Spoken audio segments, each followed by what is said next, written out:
நீங்க வாக்குப்பதிவுக்கு முன் மதச்சிறுபான்மையினராகவும் வாக்குப்பதிவுக்கு பின் பெரும்பான்மை சமூகத்தை சேர்ந்த இந்துவாகவும் மாறுவதனுடைய நோக்கம் என்ன? அப்ப RSS அஜெண்டாவுக்குத்தான் செயல்பட்டு இருக்கிறார் விஜய் என்பதை அவருடைய செயல்பாட்டின் மூலமாக விஜய் உணர்த்துறாருன்னு நான் புரிஞ்சுக்கிறேன். முதலமைச்சர் இந்த தடவை ஒரு தேர்தல் அறிக்கையில ஒரு ஸ்கீம் அறிவிக்காம விட்டுட்டாரு. விஜயோடு இருப்பவர்களுக்கு சைக்காட்ரிக் ட்ரீட்மெண்ட் இலவசமாக கொடுக்கப்படும் தேர்தல் அறிக்கையில அவர் கொடுத்திருந்திருக்கும். களம் என்பது வேறு, தேர்தல் களம் என்பது வேறு. அறிவார்ந்தவர்களுக்கும் அறிவே இல்லாதவர்களுக்குமான தேர்தலாகத்தான் இந்த தேர்தல் இருந்துச்சு. நம்ம பாத்துக்கிட்டு இருந்தது காக்கி ட்ரௌசர் போட்டவன, காக்கி பேண்ட் போட்டவன் அவனை விட பெரிய பைத்தியம்டான்றதை நாம கண்டுபிடிக்கிற வாய்ப்பை விஜய் உண்டாக்கி கொடுத்தார்ல. ஒரு முகமூடி அணிந்து கொண்டு ஒரு முகத்தை தேர்தலுக்கு முன்பாகவும் ஒரு முகமூடியை கலட்டி வைத்து விட்டு தேர்தலுக்கு பிறகாகவும் ஒரு முகத்தை வெளிப்படுத்துகிற விஜய் பச்சை அயோக்கியத்தனத்தை தமிழ்நாட்டில் நிகழ்த்தி கொண்டிருக்கிறார். விஜய் யார் என்பது மெல்ல மெல்ல அம்பலமாகி கொண்டே போகிறது விஜயினுடைய ரசிகர்கள். இதுக்கு காரணியாக இருந்த ஒரு புள்ள இருக்குல்ல, அந்த புள்ள என்ன செய்ய போகுதுன்றது இருக்குல்ல, உண்மையிலே அந்த புள்ளையும் என்ன செய்ய போகுதுன்னு தெரியல. அந்த புள்ள டிக்கெட்டை போட்டுருச்சு ஆஸ்திரேலியாவுக்கு போறதுக்கு.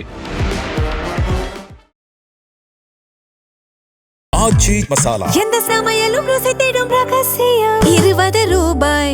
உலக தமிழர்களுக்கு வணக்கம். இது கிங் டிவி. இன்றைய நிகழ்வில் நம்மோடு திராவிட வெற்றி கழகத்தின் முதன்மை செயலாளர் தோழர் வல்லம் பசீர் அவர்கள் இணைகிறார்கள். வணக்கம் தோழர். வணக்கம். திருச்செந்தூர் முருகன், ஷீரடி சாய்பாபா என்ன வரத்தை கொடுக்க போகிறார்கள் ஜோசப் விஜய்க்கு? முதலில் விஜய் தன்னை யார் என்பதை உறுதிப்படுத்திக் கொள்ள வேண்டும் என்று நான் கருதுகிறேன். காரணம், அண்ணன் ராஜா அவர்கள் ஜோசப் விஜய் என்று அவருடைய பெயரை இந்த நாட்டு மக்களுக்கு அறிவிக்கிறவரை விஜய் என்பவரைத்தான் தெரியும். ஜோசப் விஜய் யாருக்கும் தெரியாது. ராஜா அப்படி ஒரு பெயரை சொன்னதற்கு நாம் எல்லோரும் கண்டனம் தெரிவித்தோம். தேடி எடுத்து மத அடையாளத்தை புகுத்துகிறார் ராஜா என்று சொல்லி. ஆனால் அரசியலுக்கு வந்ததற்கு பிறகு தன்னை ஜோசப் விஜய் என்றே அடையாளப்படுத்திக் கொண்டார் நடிகர் விஜய். வேட்பாளர் பட்டியலை அறிவிக்கிற போது திருச்சி கிழக்கு ஜோசப் விஜய் என்றுதான் அவர் அறிவித்தார். இப்ப இதிலிருந்து என்ன செய்தியை அவர் இந்த நாட்டு மக்களுக்கு கடத்தினார் என்று சொன்னால், நான் ஒரு மதச்சிறுபான்மையினர், நான் ஒரு கிறிஸ்தவ சமூகத்தை சேர்ந்தவன் அப்படிங்கிற செய்தியை அவர் இந்த நாட்டு மக்களுக்கு சொன்னார். இப்ப திடீரென திருச்செந்தூருக்கும் சீரடிக்கும் புறப்பட்டு போயிருப்பதன் மூலமாக தன்னை ஒரு இந்துவாக அடையாளப்படுத்திக் கொள்கிறார் வாக்குப்பதிவுக்கு பிறகு. அப்ப வாக்குப்பதிவுக்கு முன் கிறிஸ்தவராகவும் வாக்குப்பதிவுக்கு பின் இந்துவாகவும் இருக்கிற ஒரு நபர் எதை பின்பற்றுகிறார் என்பதுதான் இப்போது இருக்கிற கேள்வி. நீங்க தலைவர்களுக்கு மத அடையாளம் தேவையில்லை, தலைவர்களுக்கு சாதி அடையாளம் தேவையில்லை, தலைவர்களுக்கு இன அடையாளம் தேவையில்லை. அதுல ஒண்ணும் மாறுபட்ட கருத்துக்கு இடமே இல்லை. ஆனா நீங்க குறைந்தபட்சம் நேர்மையோடு இருக்கணும்னு நான் சொல்றேன். அண்ணன் மு.க. ஸ்டாலின் கோயிலுக்கு நான் போவதில்லைன்னு சொல்லியிருக்காரு. எந்த மதத்தையும் தான் சார்ந்தவன் இல்லைன்னு சொல்றாரு. அவருடைய மனைவி கோயில்களுக்கு போகிறேன் என்கிற செய்தியை பட்டவர்த்தனமாக இந்த நாட்டு மக்களுக்கு சொல்கிறார். பல நேர்காணல்களில் பேசுகிற போது சொல்கிறார், எனக்கு தெய்வ நம்பிக்கை இருக்குன்னு சொல்றாங்க. தப்பு கிடையாது. அதே போல நான் இந்த மதத்தை பின்பற்றுறேன் அப்படின்னு சொல்லிட்டு நீங்க அதை பின்பற்றுவதில் எந்த விதமான முரண்பாடுகளும் கிடையாது. ஏன்னா மதம் என்பதும் வணக்க வழிபாடு என்பதும் இறை வழிபாடு என்பதும் அவரவர் உரிமை சார்ந்தது. ஆனா நீங்க வாக்குப்பதிவுக்கு முன் மதச்சிறுபான்மையினராகவும் வாக்குப்பதிவுக்கு பின் பெரும்பான்மை சமூகத்தை சேர்ந்த இந்துவாகவும் மாறுவதனுடைய நோக்கம் என்ன? அப்ப RSS அஜெண்டாவுக்குத்தான் செயல்பட்டு இருக்கிறார் விஜய் என்பதை அவருடைய செயல்பாட்டின் மூலமாக விஜய் உணர்த்துறாருன்னு நான் புரிஞ்சுக்கிறேன். இல்லைன்னா ஜோசப் விஜய்னு சொல்லிட்டு சர்ச்சில் போய் மண்டி போட்டு நின்னுட்டு அங்க தேவாலயங்கள்ல பிரார்த்தனையை நடத்தி முடிச்சுட்டு இப்ப திடீரென புறப்பட்டு போய் திருச்செந்தூருக்கு போவது இது சீமான் ஃபார்முலா. நான் பிறப்பால் ஒரு கிறிஸ்தவன் அப்படின்னு சொல்லிட்டு தன்னுடைய பேரை சைமன்கிற பேரை சீமான் வச்சுக்கிறது, முப்பாட்ட முருகன் சொல்றது, முருக வழிபாட்டுல நான் இருக்கிறேங்கிறது, அப்புறம் இஸ்லாமியர்களை பார்த்து நீங்க எல்லாம் சாத்தானின் பிள்ளைகள்ன்றது, இதெல்லாம் கடந்த காலத்துல சீமான் செஞ்சத இப்ப விஜய் மெல்ல செய்ய துவங்கி இருக்கிறாரா அப்படிங்கிற ஒரு கேள்வி இருக்குல்ல. இதுக்கிடையில பெரியாரை பேசுகிறார் விஜய், குறைந்தபட்சம் அவராவது பேசுகிறாரு. இப்படி எல்லாம் புலங்காகித அடைந்த நம்ம ஆட்களையே நம்ம பார்த்தோம். பரவாயில்ல தோழர், பேசுறாரு இல்ல பெரியார, அதுவாது செய்யட்டுமே. அவரு இன்னைக்கு இருக்கிற இளைய சமுதாயத்துக்கு இவரா கொண்டு போய் பெரியாரை சேர்க்க போகிறார். ஒரு முகமூடி அணிந்து கொண்டு ஒரு முகத்தை தேர்தலுக்கு முன்பாகவும் ஒரு முகமூடியை கலட்டி வைத்து விட்டு தேர்தலுக்கு பிறகாகவும் ஒரு முகத்தை வெளிப்படுத்துகிற விஜய் பச்சை அயோக்கியத்தனத்தை தமிழ்நாட்டில் நிகழ்த்தி கொண்டிருக்கிறார். விஜய் யார் என்பது மெல்ல மெல்ல அம்பலமாகி கொண்டே போகிறது. விஜயினுடைய ரசிகர்களுக்கு, நம்மை போன்றவர்களுக்கு முன்னாடியே தெரியும் விஜய் இப்படிப்பட்டவராகத்தான் இருக்கிறார், விஜய் இப்படித்தான் இயங்க போகிறார். அவர் தேர்தலுக்கு பின்பு மீண்டும் படத்தில் நடிக்க போகிறார். இதெல்லாம் ஊர்ஜிதமான செய்தி. ஆனா விஜயை நம்பி சில பேர் இருக்கிறான் இல்லையா, விஜய் ஏதோ பாலாரும் தேனாரும் ஓடுகிற வகையில் தமிழ்நாட்டு அரசியலை புரட்டி போட போகிறார். இப்ப கூட என்ன சொல்றாங்கன்னா 200 தொகுதிகளில் விஜய் வெற்றி பெற்று விடுவார் என்று கருதி கொண்டிருக்கிற அவருடைய ஆட்களுக்கு மெல்ல மெல்ல விஜய் அம்பலப்படுகிற செய்தி வந்து சேரும் என்றுதான் நான் இந்த 2 நாட்களாக விஜயினுடைய இந்த கோவில் பிரவேசத்தின் மூலமாக பார்க்கிறேன். இந்த தேர்தலில் வாக்களித்த சிலரிடம் நாம் பேசின போது அவங்க சொன்னது, வீட்டுல எங்க பிள்ளைங்க சொன்னாங்க, என்னுடைய மகன் என்னுடைய மகள் சொன்னா நான் போய் தாவேக்காவுக்கு வாக்களித்தேன் அப்படின்னு பதிவு பண்றவங்களையும் பார்க்க முடியுது. இது எப்படி பார்க்கலாம், எப்படி புரிஞ்சுக்கிறது? இல்ல சார், அது கலை யதார்த்தத்துல அப்படி இல்ல சார். ஒரு விஷயம், தமிழ்நாடு முழுமைக்கும் கிட்டத்தட்ட 26 தொகுதிகள் பிரச்சார பயணத்தை நான் மேற்கொண்டேன். எந்த இடத்திலும் விஜய்க்கு ஆதரவான குரல் என்று பொதுமக்களிடத்துல நான் பார்க்கவே இல்லை. போய் ஓட்டு கேட்டோம், வேன்கள்ல ஜீப்புகள்ல பிரச்சாரம் பண்ணோம், பொதுக்கூட்டத்துல பேசணும். நீங்க ஒரு செக்டாரை சந்திச்சா அது ஒரு சார்புடைய மக்களினுடைய கருத்தாகவே இருக்கும். நான் எல்லா தரப்பு மக்களையும் சந்திச்சேன். டோர் டு டோர் கேன்வாஷ் போனோம். டோர் டு டோர் கேன்வாஸ் போற இடத்துல திமுக ஓட்டர்ஸும் இருக்கான், அதிமுக ஓட்டர்ஸும் இருக்கான். எந்த கட்சிக்கு வாக்களிப்பது என்பது சூழலுக்கு ஏற்ற வகையில் முடிவெடுக்கிற நடுநிலையாளர்களும் இருக்காங்க. நாங்க விஜய்க்கு ஓட்டு போடுறோம்னு ஒரு இடத்துலயும் சொல்லல. குறிப்பா இன்னொன்று, பிள்ளைகள் பெற்றோர்களை இன்ஃபுளுயன்ஸ் பண்ண சொல்லி விஜய் தான் சொன்னாரு. அந்த பிள்ளைகள் இன்ஃபுளுயன்ஸ் பண்ணாங்க. அந்த முதல் நாள் வீடியோ ஒண்ணு வெளியிட்டாரு இல்லையா, அதுல இன்ஃபுளுயன்ஸ் பண்ண சொல்லி சொன்னாரு. அவங்க இன்ஃபுளுயன்ஸ் பண்ணாங்க. இப்ப பூத்துல நான் பார்த்த யதார்த்தமான உண்மை என்ன அப்படின்னு சொன்னா, பல பெண்கள் வாக்களிச்சுட்டு திமுக தரப்புல வெளியில உட்கார்ந்து இருக்கிறாங்க இல்லையா, அந்த பூத் ஸ்லிப் கிடைக்காத ஆட்களுக்கு வரிசை என்ன குறித்து கொடுப்பாங்க. அப்படி குறித்து கொடுக்கிற ஆட்கள் அங்க பணியில இருக்கக்கூடிய, தேர்தல் பணியில இருக்கக்கூடிய ஆட்களுக்கு தம்பி சொன்னா, ஆனா நான் உங்களுக்கு தான் போட்டேன்னு சொல்லிட்டு போற காட்சியை நான் நேரடியாக பார்த்தேன். அப்போ பெண்களுக்கு என்னன்னா, 1000 ரூபாயை 4.5 ஆண்டு காலமாக கொண்டு வந்து சேர்த்தவரினுடைய கட்சிக்கு வாக்களிப்பதா, அடுத்து 2000 ரூபாயாக உயர்த்தி கொடுக்க போகிற கட்சிக்கு வாக்களிப்பதா, விலையில்லா பயணத்தை மேற்கொள்வதன் மூலமாக தங்களுடைய மாத பொருளாதாரத்தை ஓரளவுக்கு சமன் செய்கிற 800 ரூபாய் 900 ரூபான்றது ஒரு பெரிய விஷயம் சார். அது இதை செய்து கொடுத்த முதலமைச்சரை மீண்டும் தேர்ந்தெடுப்பதா, இல்ல கரூர்ல தன்னை பார்க்க உயிரிழந்து போனவர்களினுடைய குடும்பத்தையே தன்னை நேரடியாக பார்த்து தன்னிடம் ஆறுதல் பெற்றுக்கொள்ள சொன்ன ஒருவருக்கு வாக்களிப்பதா? பிள்ளைகளுக்கு வேண்டுமானால் அந்த பொறுப்புணர்வு இல்லாம இருக்கலாம், பெற்றோர்களுக்கு இருக்கும்ல. இப்ப பிள்ளைகள் சொல்றதை கேட்டுட்டு போகக்கூடிய, நான் தான் குளத்தூர்ல பிரச்சார காலத்துல பேசும்போது நான் சொன்னேன், பிள்ளைகள் இன்ஃபுளுயன்ஸ் பண்ணுவாங்க, நீங்க ஓட்டு போடுறதுக்கு 1000 ரூபாய் இருந்தாதான் அந்த பிள்ளைகளுக்கு ஏதாவது வேணும்னா நீங்க வாங்கி கொடுக்க முடியும். இன்னைக்கு உங்களை ஓட்டு போட சொல்றவன் நாளைக்கு நீங்க காசு கொடுக்கலன்னா என்னம்மா எனக்கு எதுவுமே செய்யலையேன்னு சொல்லுவான். அந்த நிலைக்கு தாய்மார்கள் வந்துட வேணுமான்னு கேட்டேன். யதார்த்தமான உண்மை அதுதான். அப்போ முதலமைச்சரினுடைய நலத்திட்டங்கள் தான் போய் சேர்ந்திருக்கிறது. களத்துல அப்படி ஒரு ஃபேக்டர் இல்லவே இல்லை சார். விஜய்க்கு இன்ஃபுளுயன்ஸ் பண்ற ஆட்கள் பூரா எங்கன்னா சமூக வலைதளத்திலேயே இருக்கானே தவிர களத்துல ஒருத்தரையும் நான் பார்க்கவே இல்லை. இவர்கள் இன்ஃபுளுயன்ஸ் பண்ணி அந்த பெற்றோர்கள் தாய்மார்கள் வாக்களித்தாங்களான்னா நிச்சயமாக வாக்களிக்கல. காரணம், இந்த 5 ஆண்டு காலம் இந்த அரசு எப்படி நடைபெற்றிருக்கிறது என்பதை எடை போட்டு பார்த்து மக்கள் வாக்களித்திருக்கிறார்கள் தான் நான் பார்க்கிறேன். தொடர்ந்து தமிழ்நாட்டுடைய முதலமைச்சர் புதிய கல்விக் கொள்கைக்கு எதிராக களத்திலே நின்று போராடுகிறார், பேசுகிறார்.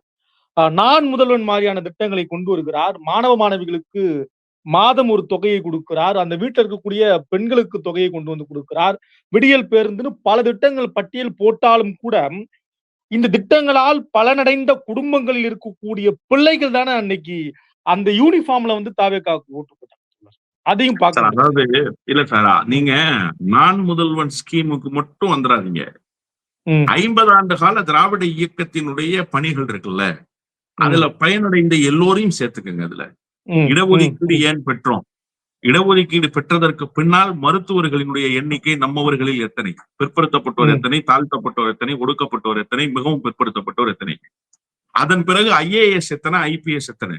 பெரியாரெல்லாம் ஒரு முறை கூட்டத்துல பேசும்போது சன்னாநல்லூர்ல சொன்னாரு, IASங்கிறது இந்தியன் ஐயங்கார் சர்வீஸா போச்சு, IPSங்கிறது இந்தியன் பாப்பான் சர்வீஸா போச்சு, உன்ன மாதிரி பரப்பயலும் பல்லப்பயலும் படிக்கணும்னு தான்டா நான் பேசிக்கிட்டு இருக்கிறேன்னு சொன்னார் பெரியார். அப்போ இந்த நெடிய போராட்டத்தினுடைய வழி இருக்குல்ல, இது மிக பெரியது. இப்போதும் 92 வயது சார், ஓய்வுல இருக்க வேண்டிய வயது சார் ஆசிரியர் வீரமணிக்கு.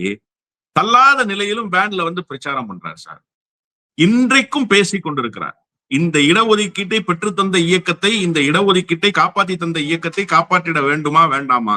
தமிழ்நாடு அதனுடைய தன்மையில் இயங்க வேண்டுமா வேண்டாமா? இதான் அவர் வடிச்ச கேள்வி பிரச்சார களத்துல. கடைசியா எங்க ஊர் தஞ்சாவூர்ல தான் பிரச்சாரத்தை முடிச்சார். நான் போய் அவர் இடத்துல வாழ்த்து பெற்றேன். அப்போ நீங்க இன்றைக்கும் உழைத்து கொண்டிருக்கிற, இன்றைக்கும் நாம் அனுபவிக்கிற அத்தனை சுகங்களுக்கும் காரண காரியமாக இருந்த இயக்கத்தை விட்டு கொடுத்தது ஏங்கிறது தான் நம்ம கேட்க வேண்டிய கேள்வி. இதுல பிரதானமா ரொம்ப முக்கியமாக சொல்ல வேண்டிய செய்தி என்ன அப்படின்னு சொன்னா, அரசினுடைய திட்டத்தின் மூலமாக நீங்க யோசிச்சு பாருங்களேன். அந்த இலவச பஸ் பாஸ்ன்றது ஒரு சாதாரண விஷயம்தான். ஆனா அந்த பஸ் பாஸ் கிடைச்சதுனால தானே சார் அன்னைக்கு கிராமப்புறங்களிலிருந்து மாணவர்கள் நகர்ப்புறங்களை நோக்கி வர முடிஞ்சது. நகரத்தையே பார்க்காத மாணவர்கள் சார் கல்விக்காக பார்த்தாங்களா? ஏன் அவங்க ஊர்ல பள்ளி இல்லையா? அதெல்லாம் வேறு. ஆனா அந்த நகரமயமாக்கலுக்குள்ள வர்றது இருக்குல்ல, நகரத்தை பாக்குறது, பெரிய பெரிய கட்டிடங்களை பாக்குறது, அது அந்த பஸ் பாஸ் ஏற்படுத்தி கொடுத்துச்சு. அந்த நம்பிக்கையை அந்த பஸ் பாஸ் கொடுத்துச்சு. காலையில காசு நான் 50 பைசா அன்னைக்கு எங்க அப்பா கிட்ட வாங்கி பஸ் ஏறணும் தஞ்சாவூருக்கு ஸ்கூலுக்கு போறதுக்கு. அந்த 50 பைசா எங்க அப்பா கொடுக்காம போயிட்டாருன்னா காலையில நான் தவிச்சு போவேன். அந்த தவிப்பு இல்லாம செய்தார்ல ஒருத்தர். இதன் வழியாகத்தானே நீங்க இடம்பெயர்ந்து படிக்கிற வாய்ப்பு. அன்றைக்கு எத்தனை இடங்கள்ல உயர்நிலை பள்ளிகள் இருந்தது, எத்தனை இடங்கள்ல மேல்நிலை பள்ளிகள் இருந்தது. எனக்கு தெரிய பல கிராமங்கள்ல நடுநிலை பள்ளி தான். இன்னைக்குதான் அந்த 4 கிலோமீட்டருக்கு ஒண்ணு, 3 கிலோமீட்டருக்கு ஒண்ணு, ஒன்றியத்துக்கு 3ன்னு மாத்தி இருக்கிறோம். அன்னைக்கு அப்படி இல்ல நிலைமை. அப்போ இது எல்லாவற்றையும் கடந்து கடந்து கடந்து கொஞ்சம் கொஞ்சமாக முதல் தலைமுறை பட்டதாரிக்கு பட்டம் பெறுகிற வாய்ப்பை இலவசமாக்கி கொடுத்தது. நீங்க இன்னைக்கு பிஎஸ்சி படிச்சிருக்கீங்க, பிஇ படிச்சிருக்கீங்க, பிபிஏ படிச்சிருக்கீங்கன்னா இது இலவசம்னு அறிவிச்சது இந்த அரசு தான். இந்த அரசுனா நான் 2 அரசையும் சேர்த்தே சொல்றேன், திராவிட அரசுகளை சேர்த்தே சொல்றேன். ஜெயலலிதா அம்மையாருக்கும் அதுல இடம் உண்டு. அன்னை தெரசாவின் பெயரால் பல்கலைக்கழகம், மகளிர் பல்கலைக்கழகம் துவங்கிய எம்ஜிஆருக்கும் அதுல பெயர் உண்டு. மறுத்து விட்டெல்லாம் பேசுறதுக்கு இதுல ஒன்றும் அரசியல் இல்லை. அப்போ இது எல்லாவற்றையும் செய்த பிறகு இதை அனுபவித்து விட்டு வந்தவர்கள் இன்னைக்கு போறான்னா அவனுக்கு வழி தெரியலன்னு அர்த்தம். அவனை கொண்டு போய் உத்தரப்பிரதேசத்துல நிறுத்தணும், அவனை கொண்டு போய் பீகார்ல, ராஜஸ்தான்ல நிறுத்தணும். அப்பதான் இந்த பெயின் என்னன்றது தெரியும். நீ வந்து நின்னோன்னா 5 நிமிடத்துக்கு ஒரு பஸ் வருது, ஏறிடுற, உன் வீட்டுல விளக்கு எரியுது, உன் வீட்டுல ஃபேன் ஓடுது, உன் வீட்டுல ஏசி ஓடுது. அதனால உனக்கு இதெல்லாம் எந்த வழியும் தெரியல. இலவச மின்சாரத்துல உங்க அப்பாவுக்கு வயல்ல தண்ணீர் பாய்ச்சறதுக்கான வாய்ப்பு கிடைச்சது. இன்னமும் கூடுதலாக இலவச மின்சாரத்தை இந்த தேர்தல் அறிக்கையிலும் கொடுத்திருக்கோம். இது எல்லாவற்றையும் சுகபோகமாக அனுபவித்ததற்கு பிறகு நீங்க இவர்களை வீழ்த்துவது. விஜய்க்கு வழி தெரியுமா? விவசாயியினுடைய வழி என்ன தெரியுமா? எடப்பாடி பழனிசாமி கூட நான் இந்த விஷயத்துல ஒத்துக்கிறேன் சார். எங்க காவிரி டெல்டாவில் வரலாறு காணாத மழை பெய்ததற்கு பிறகு அந்த மழையை சமாளிப்பதற்கு முடியாமல் நெல் பயிர்கள் எல்லாம் தேங்கி கிடக்கு அப்படிங்கிற ஒரு நிலை வந்ததற்கு பிறகு முதலாக வந்தவர் எடப்பாடி பழனிசாமி தான். நான் மறுத்தெல்லாம் சொல்ல விரும்பல. அதன் பிறகு அவர் வைத்த குற்றச்சாட்டுகளை பொய்ன்னு சொன்னார் துணை முதலமைச்சர். குற்றச்சாட்டுகளை பொய்யா வச்சாரே தவிர விவசாயிகளை பார்க்க வேண்டும் என்று வந்துட்டார்ல. அந்த விவசாயிகளுடைய வழி தெரிஞ்சிச்சுல எடப்பாடி பழனிசாமிக்கு. ஆனா விஜய்க்கு நெல் எப்படி விவசாயம் பண்றாங்கன்னு தெரியுமா? பயிர் சாகுபடினா என்னன்னு தெரியுமா? அவருக்கு விவசாயம் குறித்த புரிதல் இருக்கா? அப்ப நீங்க இதை எப்படி புரிஞ்சுக்கிறது? இதை மேம்படுத்துவதற்கு இந்த அரசுகள் செய்திருக்கிற நிலம் இல்லாத காலமெல்லாம் இருந்துச்சு சார். உழுதவனுக்கு நிலம் சொந்தம். அதன் பிறகு 2 ஏக்கர் நிலம் கொடுத்தாரு கலைஞர். நீங்க அதை மறந்துடக்கூடாது. 2006ல இருந்து 2011ல 2 ஏக்கர் விவசாய நிலம் இல்லாத விவசாயிகளுக்கு பட்டா போட்டு கொடுத்தாரு. 2 ஏக்கர் நிலத்தை நீங்க யோசிச்சு பாருங்க. 2 ஏக்கர் நிலம் என்பது எவ்வளவு பெரிய சொத்து. அதை உருவாக்கி ஒரு விவசாயியை பாதுகாத்தது யாரு? அந்த விவசாயியோட புள்ளதான் இன்னைக்கு நீங்க சொன்ன மாதிரி அந்த யூனிஃபார்மை போட்டுட்டு பூத்துகள்ல நின்று ஓட்டு போடுற காட்சிகளை பாக்குறோம். அப்போ இதையெல்லாம் நினைவுபடுத்தி கொண்டே இருக்க வேண்டுமா? நாம நினைக்கிறோம் இதெல்லாம் ஒரு அரசு செய்து கொடுத்தது நம்முடைய கடமை அப்படின்னு. ஆனா நம்ம கடமையை செய்துட்டு இதெல்லாம் நாம செய்திருக்கிறோம்னு சொல்லாமல் விட்டுட்டோமோங்கிற ஒரு வருத்தமும் எனக்கு மேலோங்கத்தான் செய்யுது. அதனுடைய வெளிப்பாடாக ஒரு புரிதல் இல்லாத போக்கு. மாற்றம் தான் சார். என்ன சார் மாற்றம்? இலவச மின்சாரம் இல்லாத விவசாயிகளை உருவாக்குறது மாற்றமா? என்ன மாற்றம்? அதாவது நீங்க ஸ்கீம்ஸ் இருக்குல்ல, வெல்ஃபேர் ஸ்கீம்ஸ் இருக்குல்ல, இதை இலவசம்னு இவங்க புரிஞ்சுக்கிட்டது, பிச்சைன்னு இவங்க புரிஞ்சுக்கிட்டதுதான் சார் இவங்களுக்கு இருக்கிற மாற்றம். அது ஏற்படுத்திய சமூக மாற்றம் குறித்த புரிதல் இவனுக்கு இல்ல.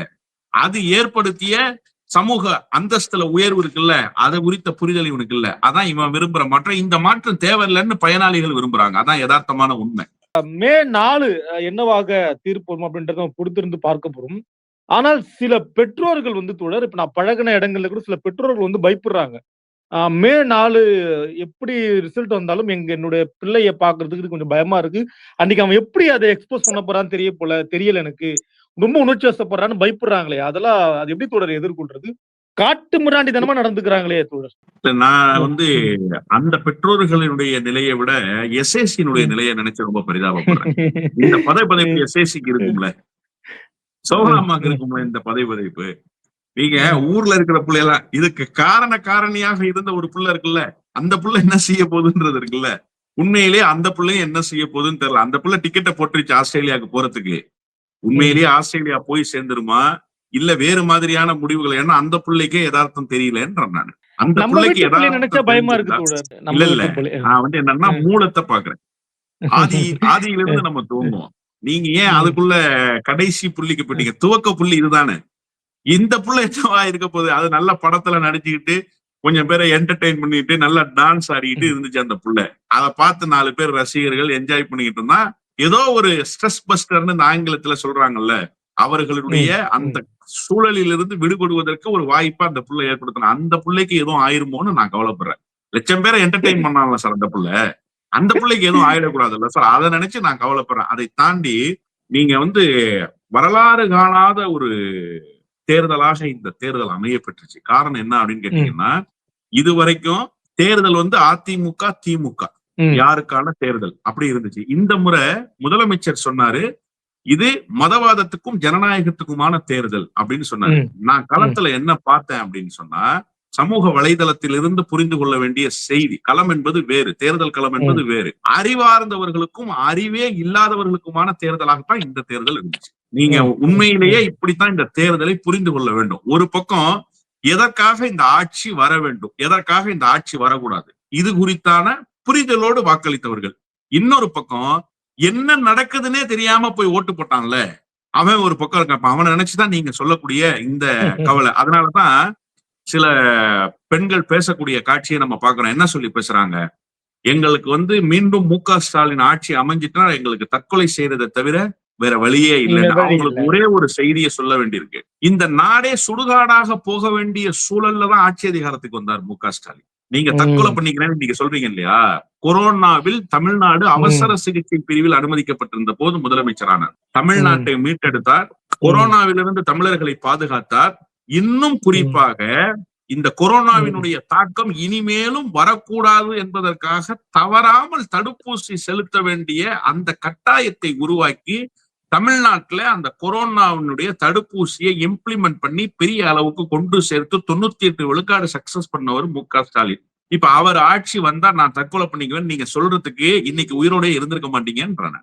அன்னைக்கு அவர் ஆட்சிக்கு வராம போயிருந்தா. அவர் ஆட்சிக்கு வந்ததுனாலதான் நீங்க இன்னைக்கு உயிரோட இருந்து இதை பேசுறீங்க. அப்போ இந்த குறைந்தபட்ச புரிதலே கிடையாது.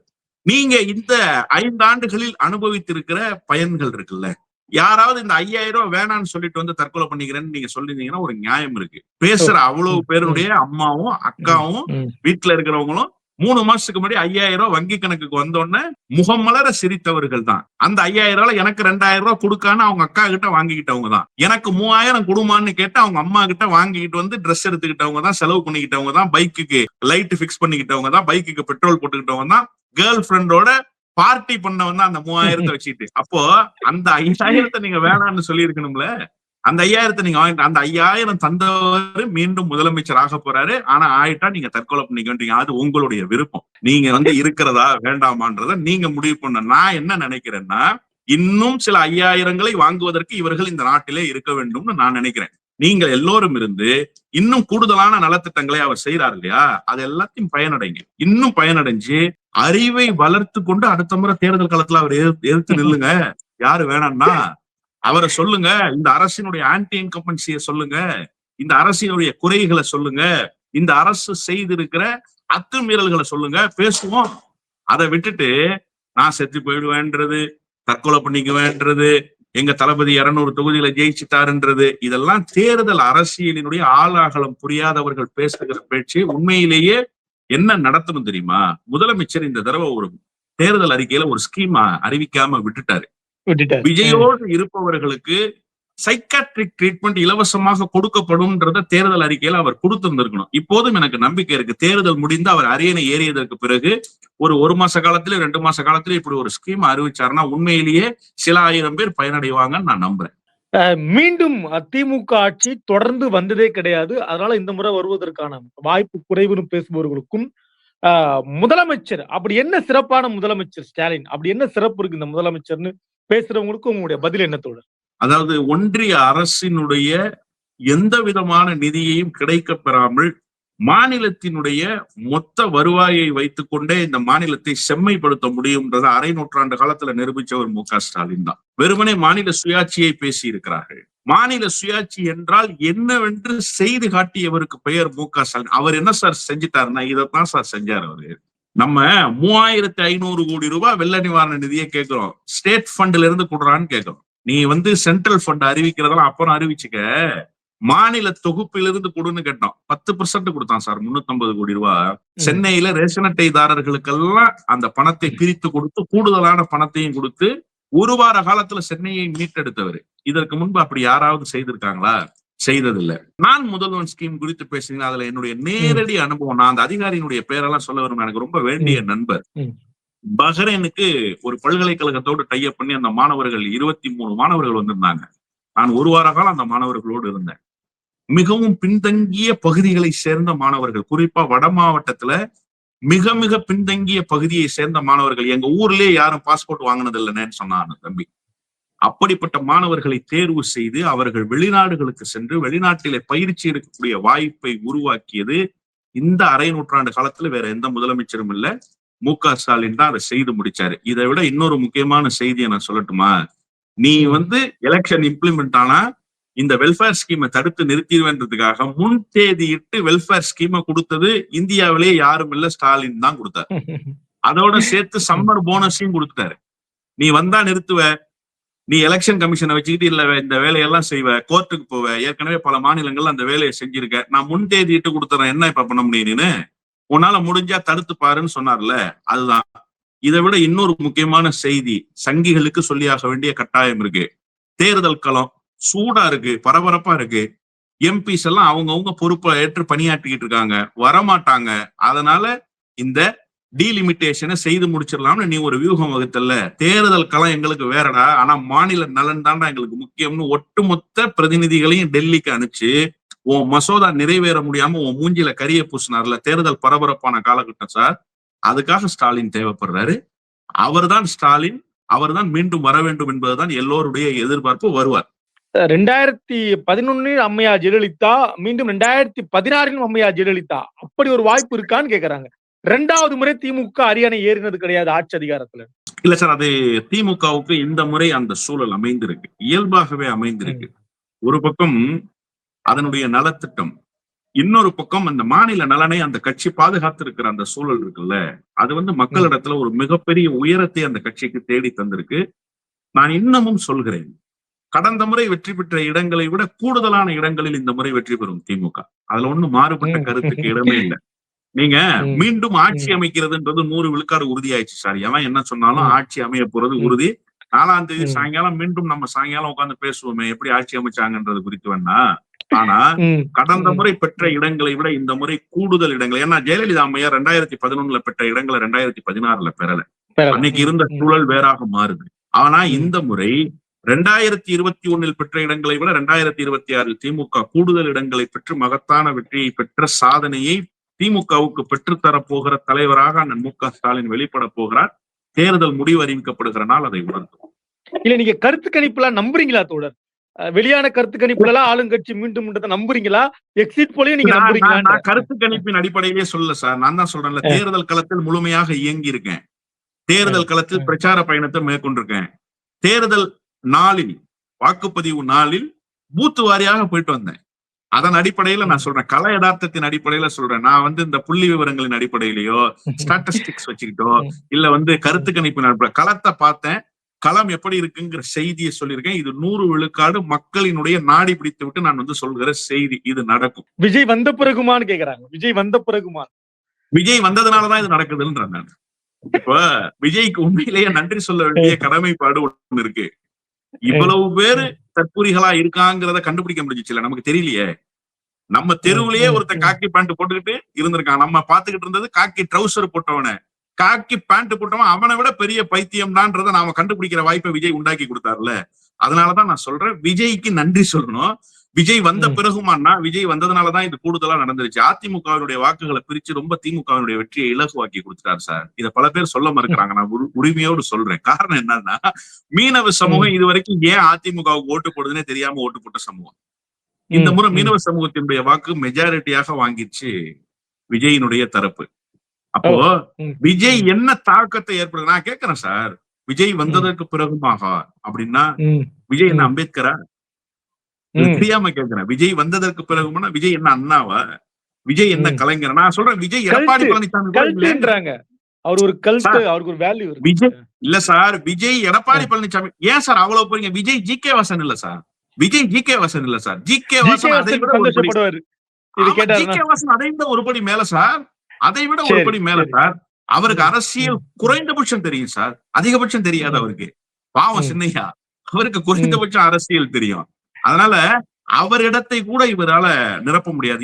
இன்னொரு முக்கியமான விஷயம் என்ன அப்படின்னு கேட்டீங்கன்னா, நீங்க திமுக தாவேக்கான்னு ஒரு அரசியலை செட் பண்றீங்கல்ல, அது என்னன்னு கேட்டீங்கன்னா, பரப்பவனுக்கு எது சார் எல்லையா இருக்கும்? வானம் தான் சார் எல்லையா இருக்கும்.